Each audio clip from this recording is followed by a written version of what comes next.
Good morning, Senator. Thanks for being here. So I'll ask you the question all of us as parents are asking each other. We're asking the leaders at the local, state, and federal level.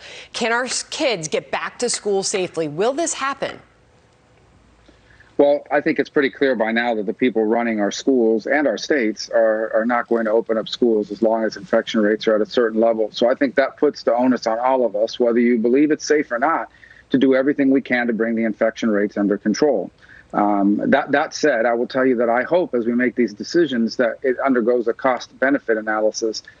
Clearly, there is the benefits of closing schools are weighed against the community spread that we're seeing, the outbreaks, and I understand. I mean, it's not inconsequential, and it's a real threat. The costs are significant, though. Imagine if you're a single mother who has to be at work every day at 8 a.m., that your job depends on it. What do you do with your 9-year-old? If schools aren't open, you're probably dropping them off with the lady in the neighborhood who takes care of every kid in the neighborhood. And that's risky, too, not to mention the children aren't learning. And these learning losses are very, very significant. So it has an economic impact. It has a learning impact. It has a long-term impact that'll be with us long after the pandemic has passed. So we've got to weigh the cost of the benefits. And there will always be risk as long as there's no immunity from this virus. So we're going to have to do the best we can and be flexible. But at some point, schools really do need to open. But let's talk now, because, I mean, we're weeks away, Senator, and this is no longer big picture. We'll talk about it in the fall. I mean, the planning has to be in place to safely get kids back in. Yeah. And you go back to what you just heard from the former chief of neuroradiology at Stanford Medical Center, talking about the harm to children if we keep schools closed. He says nobody's talking about that. Yeah, and that needs to be part of the equation. The harm is more than just learning gains, by the way. I mean, a lot of the child abuse cases in this country are identified first and foremost at the front line in schools when you see kids showing up with bruises and other injuries. So there's a lot of things built into this that are a real cost. And that's why I think, look, every teacher who has a condition or someone at home should have the option of not being able to not be forced to go into work and put their lives in danger or that of their loved ones. Same with students who are in that predicament. So there has to be a non-school option available to people.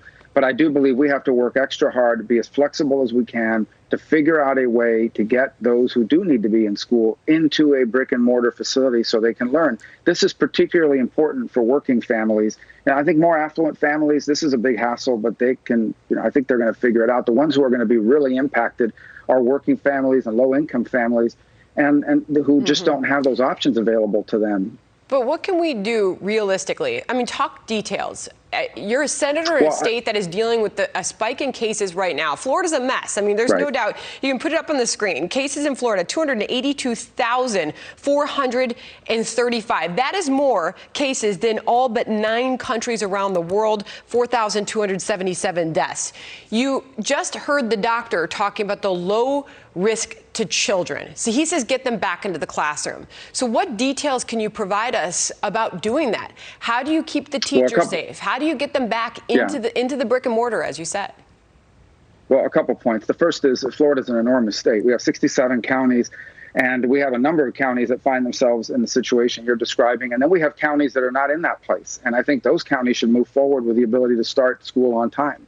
Second is I think we need to really go and have a comprehensive understanding of what the best practices are for opening up the schools. We can learn from the experience of other countries that have done it, but also from daycare centers, many of whom have been open the entire time, and we haven't, and have been able to do so relatively safely. I think we have to go into it with the assumption, by the way, that you're never going to be 100% here. As long as this virus is spread from person to person, we have to mitigate risk. But we cannot eliminate it. And so I think it's a combination of technology, a combination of scheduling, of spacing, of protective equipment, of best practices, distancing, and other things. In some parts, places where you can teach outdoors, which we know is a safer setting.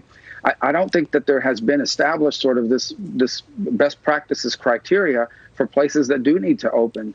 And then I think every county is going to have to make a decision based on their local conditions and what that implies. But the one thing I'd love to see is some sort of matrix of best practices that don't make the risk zero, but that substantially lower the risk for both the teachers and for the students who can take it back home and infect parents and grandparents. It's important to point out that every parent wants to ensure the safety of their child, but every parent is concerned about the future of their child as well and their education, and they want to see a priority on children in this country. This Georgetown professor put out a fascinating piece in the Wall Street Journal talking about young people sacrifice their lives. They stayed home to protect somebody like him in a high-risk category. He said, now it's my obligation as a teacher to get back on campus this fall. He writes, why I'll be on campus. For me, missing 1 year in the classroom is not much of a sacrifice. But my undergraduate students have only 4 years in college, and my law students only 3 in law school. I have clear memories of how personally meaningful and fleeting those years are.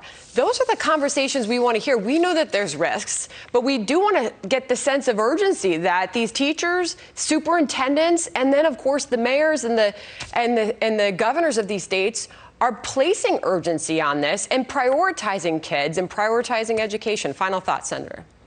Yeah, absolutely. So I think that's the part of the costs that are not being taken into account, the costs of not reopening. Look, people are going to work every day. They're going to work at the grocery store. They're going to work at Walgreens, Walmart, CVS. They're picking up garbage. They're police and fire. They're the janitors at hospitals. People are going to work every day, and we're having to protect them. Some of those similar expectations should be placed on those in the education system. We have to figure out a way to get back into school. Maybe we start a little later. Maybe you're flexible about the scheduling, but it has to happen because, again, the biggest losers here in this decision-making is going to be lower income and working families who do not have those options available to them to simply leave their kids at home and not have a school that is open. And so I do hope that we take it more seriously. It's not the sort of decisions that should be made cavalierly on the basis of sort of some of the pressure that people are getting in the public square. I want to finish off by asking about you, Senator Marco Rubio, Ted Cruz as well, Congressman Chris Smith, and the Ambassador for Religious Freedom, Sam Brownback. You've been targeted now by China with sanctions because you've been critical of the country's actions toward minority groups and people of faith. What is happening there, and can you give us an update on the situation, Senator? Yeah, it's pretty simple. I mean, China is a totalitarian regime that oppresses its own people, that is jailing over 1 million Uyghur Muslims and trying to change their identity, strip them of their cultural identity, their religious identity, their names. They call it re-education camps. In many cases, these are not. These are actually forced labor camps. It's an outrage. And I'll continue to speak out on it. I had no intention of traveling to China anytime soon anyway. I didn't think they were going to roll out the welcome mat. But it shows me I'm actually proud of it. You know, honestly, I didn't look for it, but I'm proud of that ban because it shows we're on the right side. Anytime a totalitarian and evil regime is against you, you know you're on the right side.